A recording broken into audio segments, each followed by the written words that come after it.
오늘은 우리가 사무엘상 7번째 시간으로 맹신하지 말고 하나님을 알라라는 제목으로 같이 말씀을 나누도록 하겠습니다. 맹신하지 말고 하나님을 알라.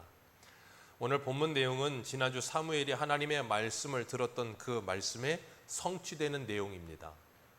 하나님께서 성전에서 잠을 자던 사무엘을 부르셨죠. 사무엘아, 사무엘아. 3번이나 부르셨는데 사무엘은 깨닫지 못했고, 3번째 엘리 제사장이 그걸 깨닫고 사무엘에게 하나님의 말씀을 들을 수 있는 방법을 가르쳐 주죠. 여호와여 말씀하옵소서, 주의 종이 듣겠나이다. 어떻게 한 주 동안 그런 자세와 태도를 가지고 살아오셨습니까?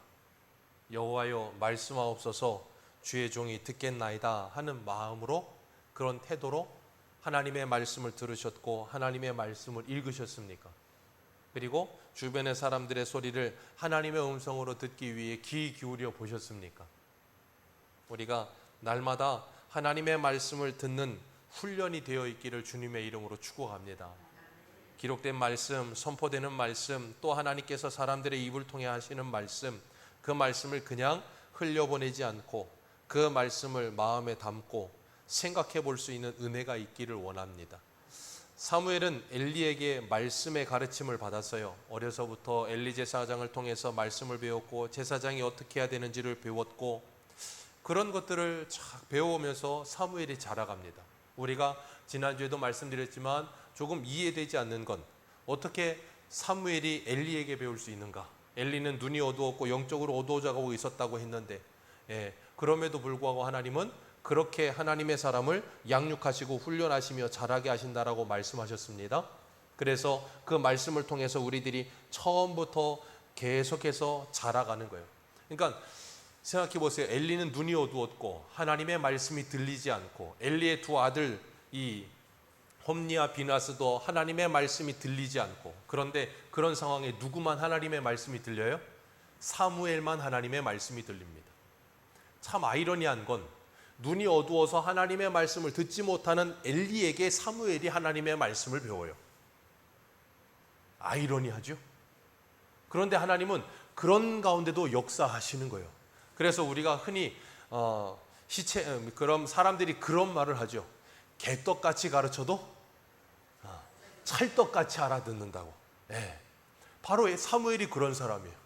엘리가 그렇게 가르치는데도 그런 말도 안 되는 소리를 듣는 것 같은데도 그런 가운데서도 하나님의 은혜를 받아요. 그게 왜 그럴까요? 하나님의 사모함을 받는, 하나님의 사랑을 받고 사모함을 받는 사람들은 하나님의 말씀에 대한 갈급함을 갖기 때문에 그 말씀에 대한 은혜를 하나님께서 주실 때마다 풍성히 누리게 되는 거예요. 오늘도 우리가 그 하나님의 말씀에 사모함이 있기를 주님의 이름으로 축복합니다. 그럴 때 하나님께서는 그 말씀을 통해서 우리들을 회복시키실 줄 믿습니다. 하나님께서 엘리 제사장에게 2번이나, 2장에서는 하나님의 사람, 이름은 나오지 않지만 하나님의 사람을 통해서 엘리 제사장의 집안이 하나님의 심판을 받고 늙은이가 없고 젊어서 다 죽게 될 거를 말씀하셨고, 3장에서는 사무엘을 통해서 직접 또 말씀하셨어요. 2번이나 사무엘과 하나님의 사람을 통해서 엘리 제사장에게 말씀하셨는데, 엘리는 그 말을 듣고도, 하나님의 말씀을 듣고도 뭐 했어요? 돌이키질 않았어요. 그런가 보다. 하나님의 말씀이니까 그렇게 이루어지겠지 하면서 하나님의 말씀을 듣고도 그냥 강 건너 불구경하듯이 그렇게 생각을 했어요. 만약에 엘리가 그 말씀을 듣고 정신을 차렸고, 야, 이렇게 살다가 우리 큰일 나겠구나 하는 생각을 했다면, 엘리가 그 두 아들에게 그러지 말아라, 너희들 그러다 하나님한테 심판을 받는다, 그렇게 말한 걸로 끝내겠습니까? 그러지 않았겠죠. 어떤 수단과 방법을 써서라도 그 두 아들을 그런 자리에서 끌어내기 위해서 애를 썼겠죠. 우리 한 군데만 보겠습니다. 신약성경 유다서 보겠습니다. 유다서 23절입니다. 신약성경 유다서 23절입니다. 유다서는 한 장이기 때문에 그냥 장이 없습니다. 계시록 바로 앞에 유다서 23절입니다.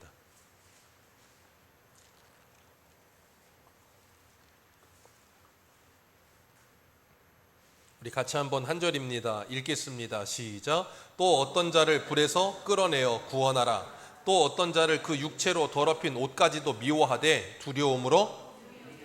아멘. 여기서 하나님께서 어디서 끌어내래요? 불에서 끌어내라. 이 불에서 끌어내라는 게 말이 뭘까요? 지옥불에서 끌어내라 그 말이에요.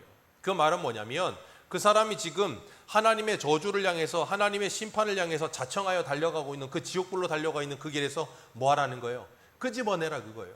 엘리가 하나님의 말씀을 정말로 엄중하게 들었다면 그 두 아들을 어떻게 했을 거라고요? 거기서 끄집어내려고 애를 썼겠죠. 그런데 엘리는 그러지 않았다고요. 그래서 결국은 하나님의 말씀대로 그 두 아들은 어떻게 됩니까? 심판을 받게 되는 모습을 보게 되어져요. 그런데 엘리는 그런 하나님의 말씀을 듣고도 크게 그 말씀이 3장 18절 보겠습니다. 사무엘상 3장 18절 이렇게 말을 하고 끝내요. 한번 같이 읽습니다. 시작. 사무엘이 그것을 그에게 자세히 말하고 조금도 숨기지 아니하니 그가 이르되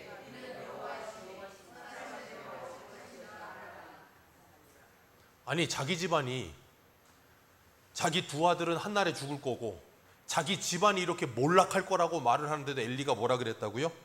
그는 여호와시니 선하신 대로 하실 것이라. 그게 끝이에요. 만약에 여러분에게 하나님이 이런 말씀을 주셨다면 어떻게 들으시겠습니까? 이 말씀, 이런 하나님의 심판의 메시지를 읽고도 그는 여호와시니 선한 대로 하실 것이라 그러고 끝내시겠습니까? 이게 바로 하나님의 말씀이 희귀한 사람의 모습인 거예요. 하나님께서 심판의 메시지를 주고 계시는데도 불구하고 전혀 뭐하지 않아요? 두려움이 없어요. 아무런 경각심도 없고요. 하나님의 말씀이 희귀하여 그에게 들리질 않는 거예요. 분명히 들렸는데 들리질 않는 거예요. 이렇게 하나님의 말씀을 받는 경우가 얼마나 많은지 모릅니다. 하나님의 말씀이 들려지는데도 불구하고 듣고도 경각심을 갖지 않아요. 하나님께서 지난주에 사무엘에게 뭐라 그랬습니까? 이 하나님의 말씀을 전하면서 엘리 집안의 멸망을 전하면서 그 말을 듣는 사람은 두 귀가 뭐하리라 그랬어요? 두 귀가 울리리라.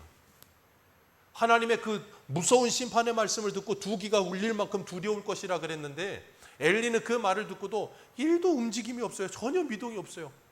믿음이 너무 좋던가 너무 무감각하던가. 근데 후자겠죠. 무감각해서 그런 거예요. 하나님의 말씀이 그에게 아무런 역사가 일어나지 않아요. 그리고 4장 1절을 보니까 사무엘의 말이 온 이스라엘에 전파되니라. 하나님의 말씀이 사무엘을 통해서 이스라엘에 전파되기 시작합니다. 그리고 그런 상황에서 블레셋과 전쟁이 일어났어요. 전쟁이 일어났는데 참 안타까운 건 전쟁에서 이스라엘이 졌습니다. 하나님께서 전쟁은 누구에게 달려있다 그러셨어요? 하나님께 달려있다 그랬습니다. 요나단도 블레셋과 전쟁을 할 때 그 병기 든 사람 하나 데리고 가면서 뭐라 그랬어요? 전쟁은 사람의 많고 적음에 달려있는 것이 아니라 하나님께 달려있다. 그렇게 고백을 했어요. 그렇기 때문에 이스라엘은 분명히 하나님께 달려있는 전쟁, 블레셋과 싸우면 우리가 이길 수 있다라는 생각을 분명히 했겠죠. 근데 블레셋과 싸웠는데 이겼어요? 졌어요? 졌습니다. 자, 다시 한번 정리합니다. 전쟁은 누구에게 달렸다고요? 하나님께 달렸습니다. 근데 이스라엘이 이겼어요? 졌어요? 그러면 누가 지게 하셨을까요? 블레셋이 강해서 진 게 아니라 누가 지게 하셨다고요? 하나님이 지게 하신 거예요. 그러면 다시 바꿔 말하면 이스라엘과 지금 누가 전쟁하고 있는 거예요? 하나님이 전쟁하고 계시는 거예요. 무슨 말인지 이해하시겠습니까? 다윗이 그 10대 후반의 다윗이 사울의 갑옷을 입어도 커서 그거 어울리지 않아서 벗어놓고 가야 되는 그 다윗이 골리앗을 이긴다고요. 왜? 하나님이 함께 하시니까. 그런데 지금 이 전쟁에서 이스라엘이 졌다고요. 왜? 누가 함께 하지 않으시니까? 하나님이 함께 하지 않으시니까.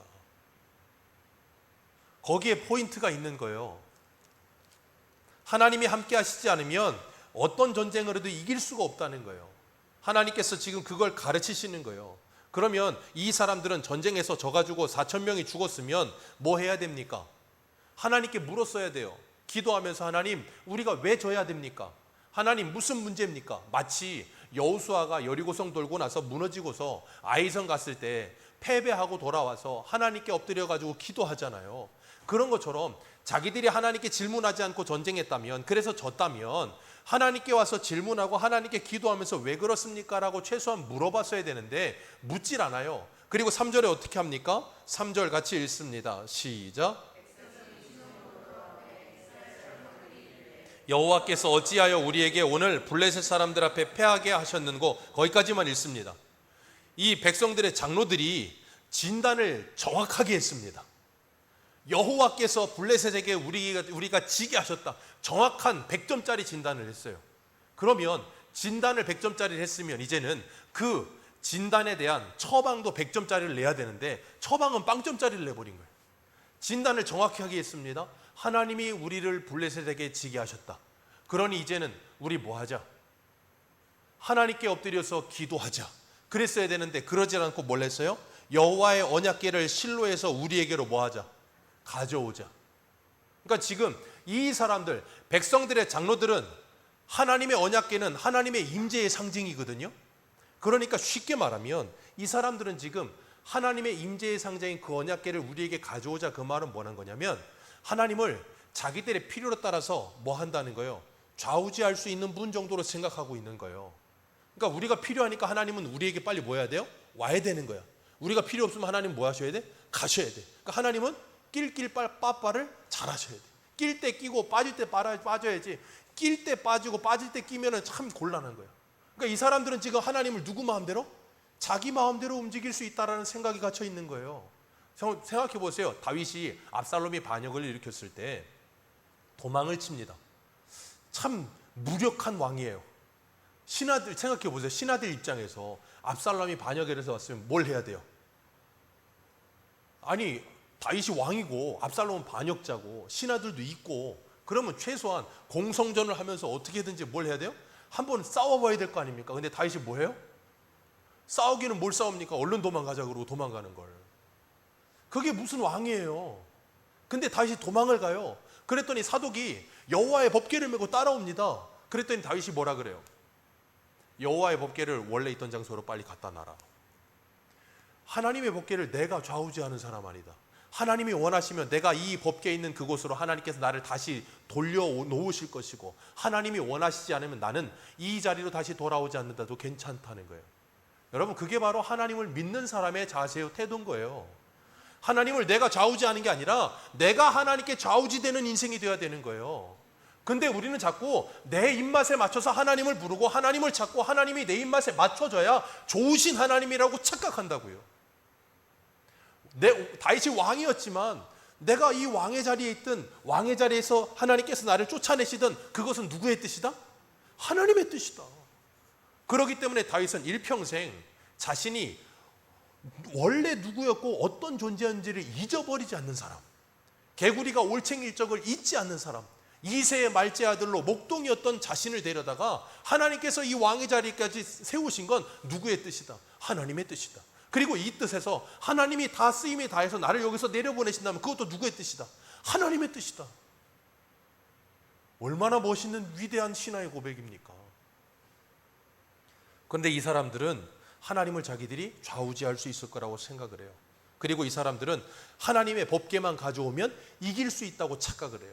그러니까 이 사람들은 하나님이 지금 어디에 계시는 분이에요? 그 언약궤 안에 계시는 분. 하나님을 언약궤 안에 계시는 그런 분 정도로 생각하는 거예요. 그러니까 그거 가져오면 우리 뭐 할 수 있다? 이길 수 있다. 착각이죠. 그러니까 이 사람들은 하나님을 찾는 게 아니라 뭘 찾고 있어요? 언약궤. 그 언약궤가 있어서 그 언약궤만 있으면 그게 무슨 신주단지 모치듯이 그게 능력을 발휘해서 무슨 알라딘의 지니 램프처럼 우리에게 능력을 발휘해서 이겨주기만 하면 된다고 생각하는 거예요. 그러니까 이 사람들의 하나님을 찾는 유일한 이유는 뭐예요? 블레셋과 전쟁에서 이기기 위해서예요. 그게 이 사람들이 하나님을 찾는 이유고 하나님을 부르는 이유인 거예요. 우리 한 군데만 보겠습니다. 어디를 보시냐면 아모스서, 우리 새벽에 아모스 보고 있는데 아모스서 5장 4절을 한번 보세요. 구약성경 아모스 5장 4절.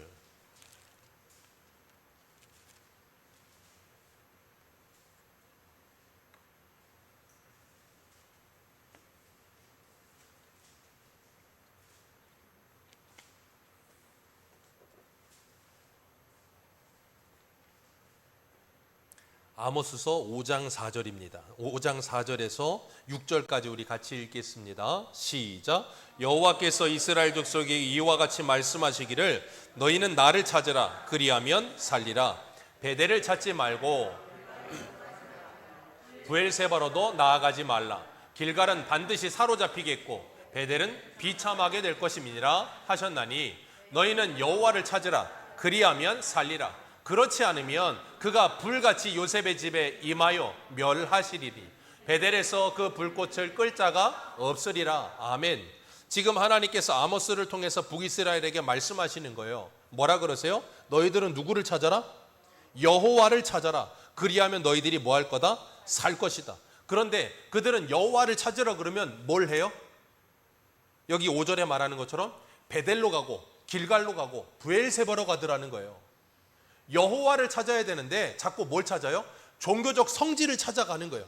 거기만 가면 누가 계신 줄 알아? 하나님이 계신 줄 알아. 베델도 가지 말고 길갈도 가지 말고 브엘세바도 가지 말고 뭐 하라는 거예요? 여호와를 찾으라는 거예요. 요한복음 5장에서도 주님께서 뭐라 그러세요? 신령과 진정으로 예배할 때가 오나니 곧 이때라. 저 예루살렘도 아니고 사마리아도 아니고 바로 영과 진리로 예배하는 그곳이 어디이든 그곳이 뭐다? 예배하는 장소가 된다라고 말씀하신 거예요. 그런데 이 사람들은 그게 아니고 어떤 특정한 장소에 가야 되는 줄 알아. 그러니까 지금 오늘 본문의 이 이스라엘 백성들도 무엇이 하나님의 임재의 상징인 법궤가 오기만 하면, 왜? 거기에 하나님이 계시니까. 거기에 하나님이 계시니까 그게 와야 이길 수 있다라고 착각을 하는 거예요. 그러니까 하나님을 찾을 생각은 하지 않고 자꾸 뭘 찾아요? 쓸데없는 걸 찾아요.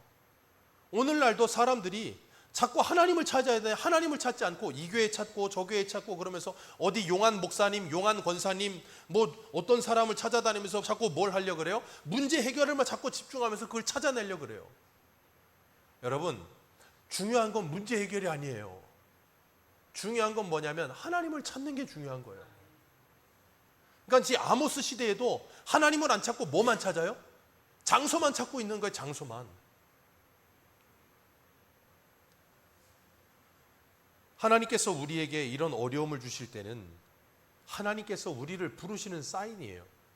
하나님이 우리를 왜 부르실까요? 하나님이 우리를 부르신 이유는 딱 하나입니다. 하나님께서 우리와 함께 하시기 위해서예요.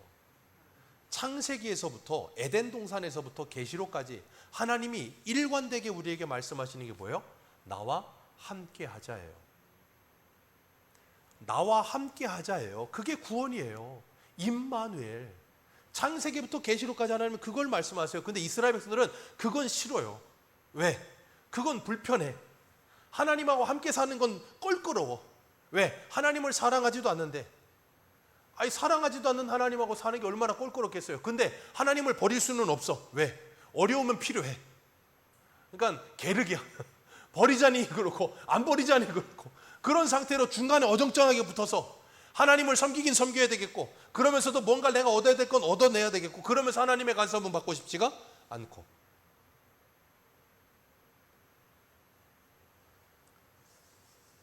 지금 하나님께서 그들을 떠나심으로 블레셋에게 전쟁에서 졌어요. 그러면 왜 하나님이 우리를 떠나셨을까? 그걸 생각해야 되는데 그건 생각질 않는 거예요. 하나님이 왜 떠나십니까? 죄 때문에 떠나시는 거예요. 죄 때문에. 근데 죄 때문에 떠난다라고 생각을 못 하는 거예요.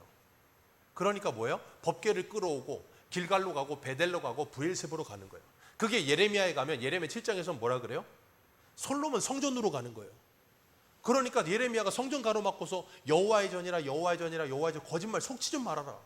그러면서 뭐라 그랬어요? 우리 아모스 찾으신 김에 조금만 앞으로 가셔서 에스겔 7장 5절을 보세요. 에스겔 7장 5절.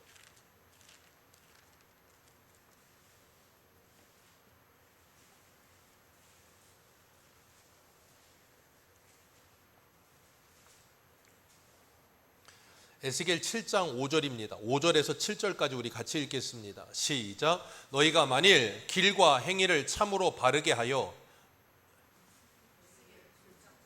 죄송합니다. 예레미야인데 제가 이렇게, 저 요즘 이상해요. 죄송합니다. 예레미야 7장 5절입니다. 예레미야 7장 5절.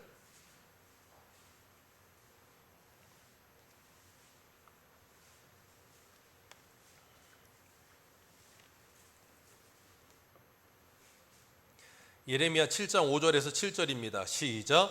너희 길과 행위를 참으로 바르게 하여 이웃들 사이에 정의를 행하며 이방인과 고아와 과부를 압제하지 아니하며 무죄한 자의 피를 이곳에서 흘리지 아니하면 다른 신들 뒤를 따라 화를 자초하지 아니하면 내가 너희를 이곳에서 살게 하리라. 곧 너희 조상에게 영원 무궁토록 준 땅이니라. 아멘. 하나님께서 지금 예루살렘 성전을 열심히 찾아오는 그들에게 예레미야를 통해서 성전 가로막게 하시고서는 뭐라 그러세요? 여기 자꾸 열심히 찾아오지 말고 뭐 하래요? 5절에 너희들의 무엇? 길과 행위를 참으로 바르게 하라. 그리고 이웃들 사이에서 뭘 행하라? 정의를 행하라. 그리고 이방인과 고아와 과부를 압제하지 말고 무죄한 자의 피를 흘리지 말고 다른 신 따르지 말고 그리고 그렇게 살지 말고 좀 하나님의 백성답게 살아라. 그럼 뭐 하겠다? 이곳에서 영원 무궁토록 살게 해주겠다. 근데 그들이 그거는 안 하고 뭐만 해요? 성전에만 열심히 찾아오는 거예요. 성전에 열심히 찾아와서 뭐예요? 9절 봅니다. 시작. 너희가 도둑질하며 살인하며 간음하며 거짓 맹세하며 바알에게 분향하며 너희가 알지도 못하는 다른 신들을 따르면서 내 이름으로 일컫는 받는 이 집에 들어와서 내 앞에 서서 말하기를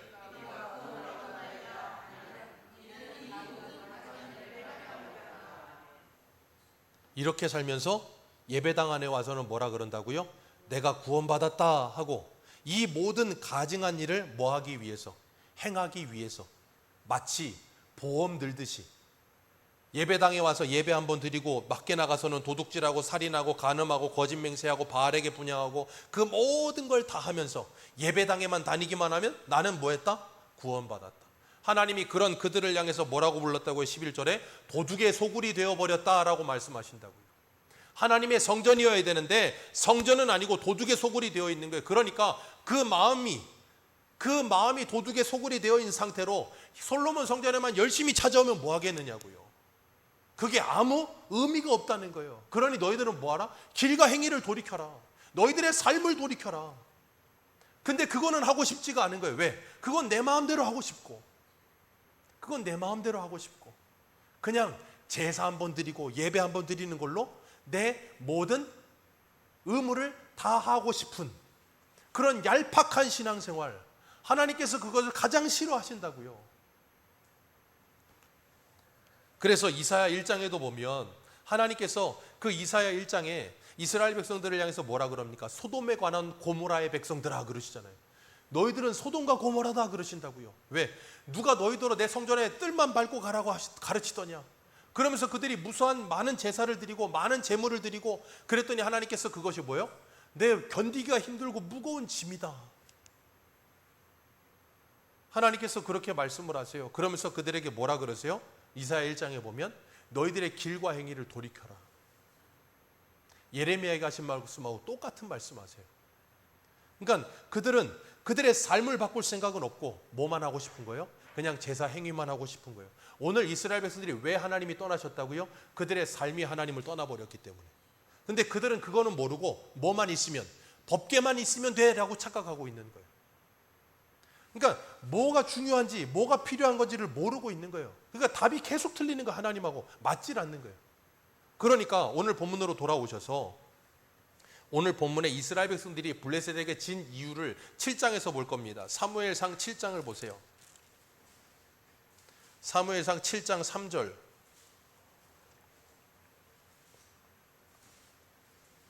사무엘상 7장 3절입니다. 3절부터 우리 5절까지만 읽겠습니다. 시작. 사무엘이 이스라엘 온 족속에게 말하여 이르되 만일 너희가 전심으로 여호와께 돌아오려거든 이방 신들과 아스타롯을 너희 중에서 제거하고 너희 마음을 여호와께로 향하여 그만을 섬기라. 그리하면 너희를 블레셋 사람의 손에서 건져내시리라. 이에 이스라엘 자손이 바알들과 아스타롯을 제거하고 여호와만 섬기니라. 사무엘이 이르되 온 이스라엘은 미스바로 모이라. 내가 너희를 위하여 여호와께 기도하리라 하매. 그 다음 6절에 보면 사무엘이 미스바에서 이스라엘 자손을 뭐한지라? 다스린지라. 사무엘이 드디어 본격적으로 하나님의 백성들을 다스리기 시작합니다. 어디에서요? 미스바에서. 미스바에서 뭐 했는데요? 그들이 종교개혁했잖아요. 모든 우상 다 데워버리고 여호와만을, 여호수아가 고별 설교하면서 너희들은 여호와만 섬겨라 말씀하셨던 것처럼 여호와만을 섬기기로 다짐하고 모든 우상을 제거하고 거기에서 하나님의 통치를 받았더니 그 다음에 무슨 일이 일어나요? 블레셋과 전쟁이 일어나죠. 근데 그 전쟁에서 이겼어요, 졌어요? 이겼습니다. 여호와의 법궤가 왔습니까? 안 왔습니다. 여호와의 법궤가 오는 게 아니라 여호와 하나님께서 그들과 함께 하신다고요. 하나님께서 이스라엘 백성들을 출애굽시키실 때 출애굽시키고 나서 하나님께서 그들에게 하신 말씀이 있어요. 우리 한 군데만 보겠습니다. 출애굽기 14장을 한번 보세요. 하나님께서 이스라엘 백성들을 출애굽시키시면서 그들에게 하신 말씀이 있어요.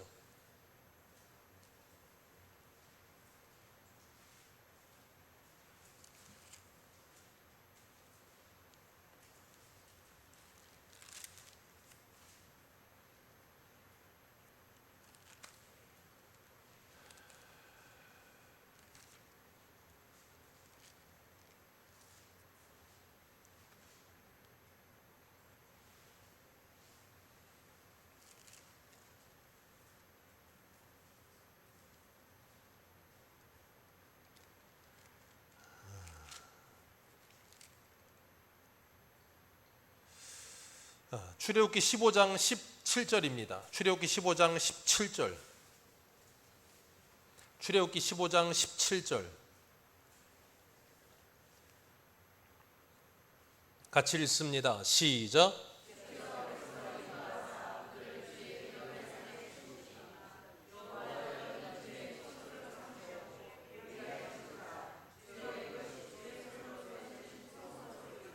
아멘.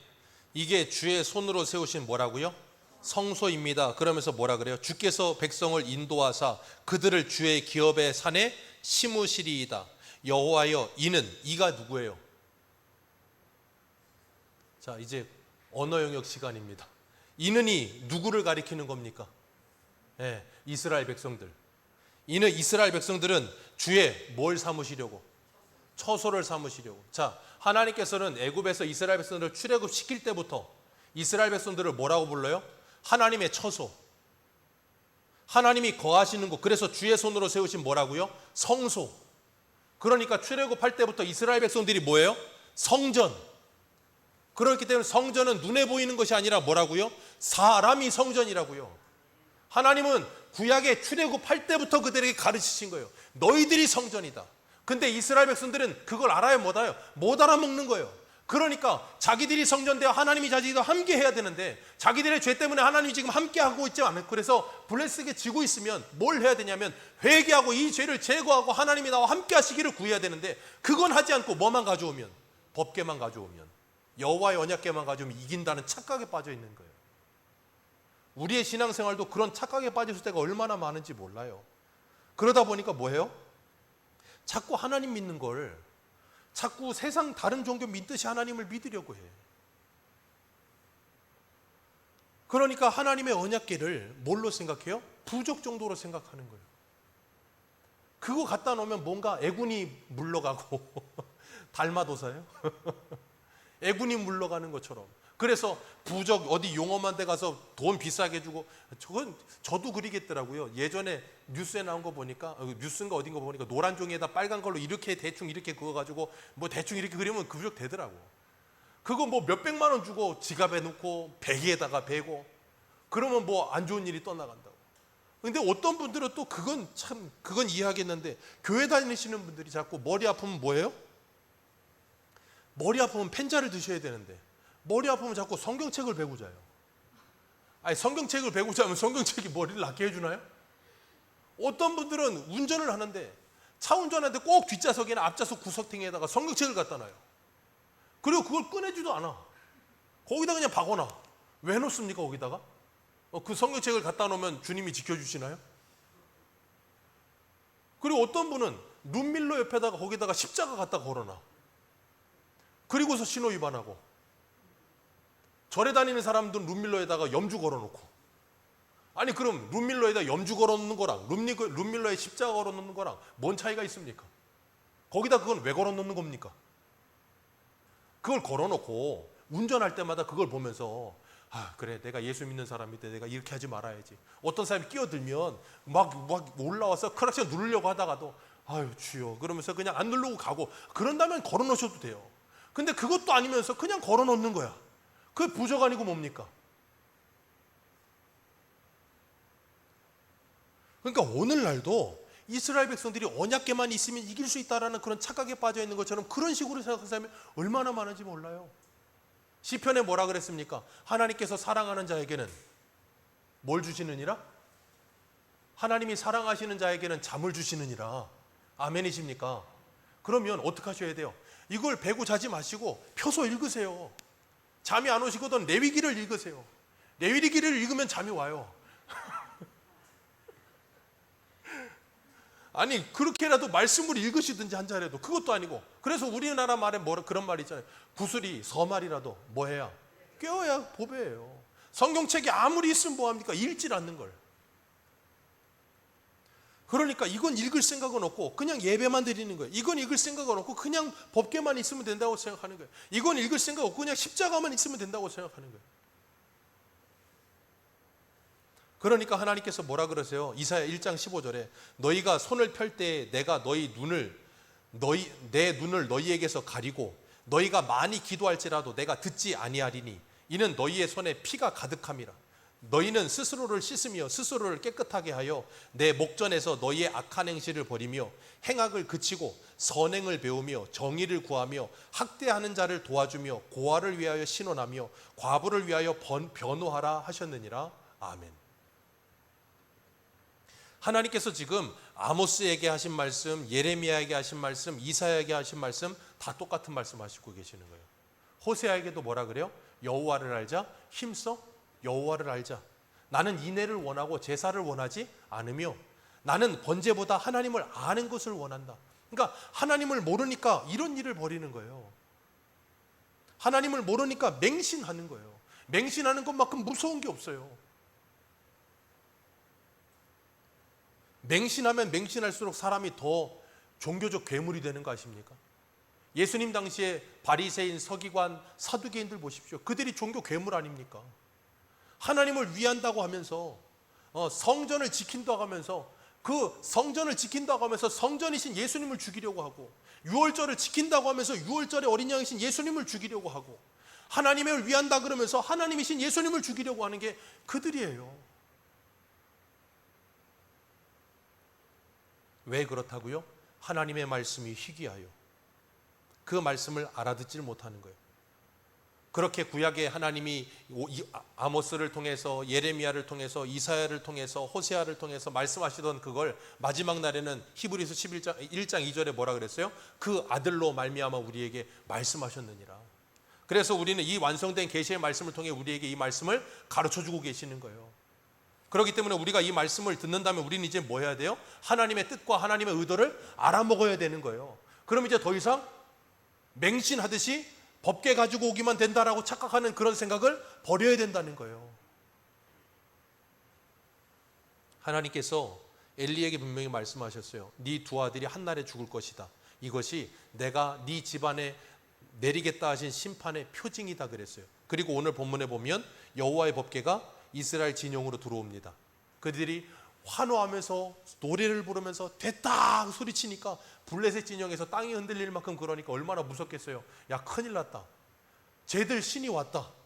그리고 블레셋 사람들이 뭐라 그러냐면 8절에 우리에게 화로다. 누가 우리를 이 능한 신의 손에서 건지리요. 블레셋 사람이 믿음이 더 좋아요. 이스라엘 백성보다 블레셋 사람이 믿음이 더 좋아. 이러고 있는 거예요. 이러고 있는 거. 그러니까 생각해 보세요. 여호와의 법궤가 들어올 때 이들이 막 소리치면서 땅이 울릴 정도였단 말이에요. 저는 이 모습을 보면서 뭐가 딱 오버랩되면서 보였냐면 예수님께서 예루살렘 성전에 입성하실 때 모습이 딱 오버랩돼서 보였어요. 예수님이 나귀 새끼를 타고 딱 가시는데 수많은 사람들이 종려나무 가지를 흔들면서 막 소리쳤어요. 호산나 다윗의 자손이여 우리를 구원하소서. 거기에 모여있던 사람들 얼마나 많았겠습니까? 그 사람들이 막 그 소리 지를 때 예루살렘 성전 전체가 막 흔들리지 않았겠습니까? 근데 그 사람들이 일주일 만에 뭐 했다고요?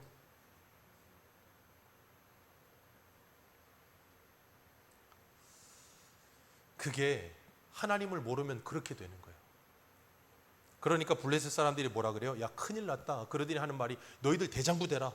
야, 쟤들 우리가 종 삼아서 했을 때 너희들 그거 봤지? 얼마나 비참하냐. 우리들 쟤들한테 지면 그렇게 되는 거야. 그러니까 우리 그냥 목숨 걸고 싸워야 돼. 그리고 나가서 싸웠어. 어떻게 됐습니까? 기가 막히게도 블레셋 사람들이 목숨 걸고 싸워서 이겼어요. 그래가지고 그날에 죽은 사람이 몇만이라고요? 10절에 보니까 3만 명. 여호와의 법궤가 없을 때 죽은 사람 4천 명. 법궤가 오니까 거의 10배 가까이 3만 명이 죽어버렸어요. 그리고 여호와의 법궤는 뭐 했다고요? 빼앗겨 버렸어요. 여호와에게는 빼앗겨 버렸어요. 여호와에게가 뭐라고요? 하나님의 임재의 상징. 하나님께서 지금 이스라엘 백성들에게 하나님이 누구신지를 가르치시고 그들의 믿음이 뭔지를 가르치시기 위해서 하나님의 이름이 땅바닥에 지금 뭐하고 있는 거예요? 떨어져서 짓밟히고 있는 중이에요.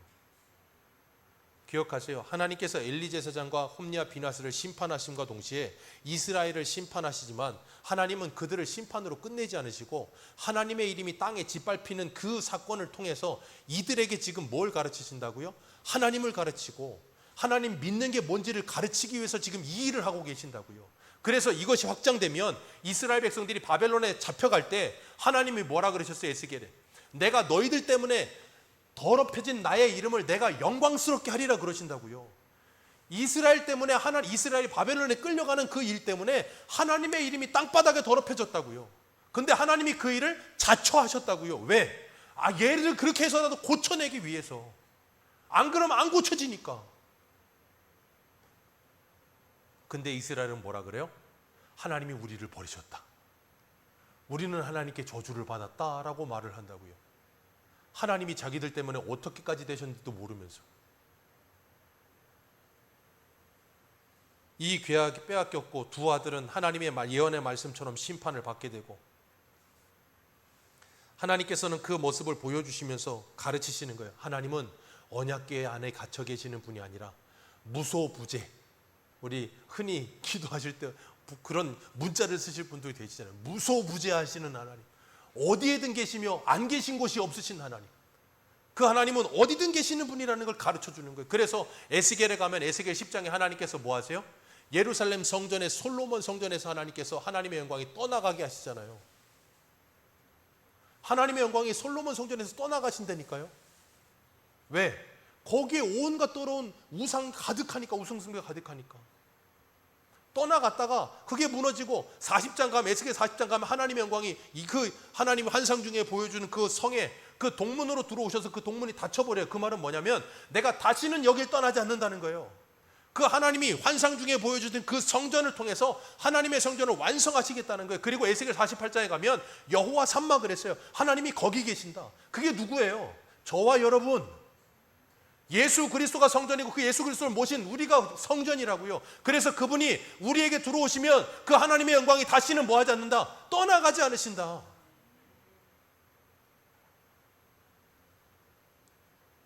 그걸 우리가 정말로 믿는다면 이제 우리는 우리가 가는 곳이 예배의 처소고 우리가 가는 곳이 하나님이 함께 하시는 곳인 줄 믿으시길 바랍니다. 우리 하나님은 새소망교회 예배당에만 계시지 않습니다. 우리 하나님은 여러분의 가정에도 계십니다. 여러분이 일하고 있는 직장에도 계시고요. 여러분이 가서 어떤 사회생활을 하는, 어떤 시장에 가서 무슨 콩나물 500원을 깎는 그 자리에도 하나님은 거기 계십니다. 여러분이 차 운전을 하고 있는 운전대를 잡았을 때도 하나님은 거기에 계신 줄 믿으시길 바랍니다. 하나님은 예배당에만 계시지 않으세요. 제가 그래서 아까 예배 말씀드리면서 뭐라 그랬어요? 하나님이 원하시는 건 뭐라고요? 우리와 함께 사는 거. 하나님은 우리와 함께 살기를 원하세요. 그러니까 여러분 잊지 마세요. 하나님은 예수 그리스도를 통해서 구원받은 하나님의 백성들 안에 계시는 거예요. 영원히 떠나지 않는다고요. 그러니까 여러분이 어디를 가서 뭘 하든 하나님은 거기에 함께 하고 계세요. 그러니까 여러분들이 좀 하나님이 없었으면 하는 장소에서 하나님이 없었으면 하는 말을 하고 있을 때, 하나님이 없었으면 하면서 다른 사람을 대하고 있을 때 하나님이 뭐 하고 계신다고요? 불꽃 같은 눈동자로 쳐다보고 계신다고요. 그러면 여러분이 뒤통수가 어떻게 해야 돼요? 뜨거워야 되는 거예요. 뜨거워서 그런 말이 나올 수가 없어져야 되는 거예요. 그게 뭐라고요? 하나님의 인도하심. 그걸 하나님의 견인이라고 부르는 거예요. 그래서 하나님께서 바울을 통해서 로마서 12장 1절에 너희의 몸으로 하나님이 기뻐하시는 거룩한 산제사를 드리라. 이것이 너희의 드릴 영적 예배다라고 말씀하시는 거예요. 그렇기 때문에 기억하십시오. 이스라엘 백성들처럼 하나님은 언약궤에만 계시는 분이야. 우리는 이미 아니라는 거 알아요. 알면서도 우리도 나도 모르는 사이에 나의 삶의 터전 속에 하나님을 망각하고 살아갈 때가 너무 많다는 걸 기억하세요. 그리고 그때마다 예수를 바라보세요. 그리고 주님이 우리에게 요구하시는 건 딱 하나밖에 없다는 걸 기억하세요. 나와 함께 하자. 여러분의 일상 속에 그 주님과 함께 하시면서 그 어디를 가나 하나님의 나라를 살아가는 복을 누리시는 저와 여러분들 되시기를 주님의 이름으로 축복합니다. 기도하겠습니다.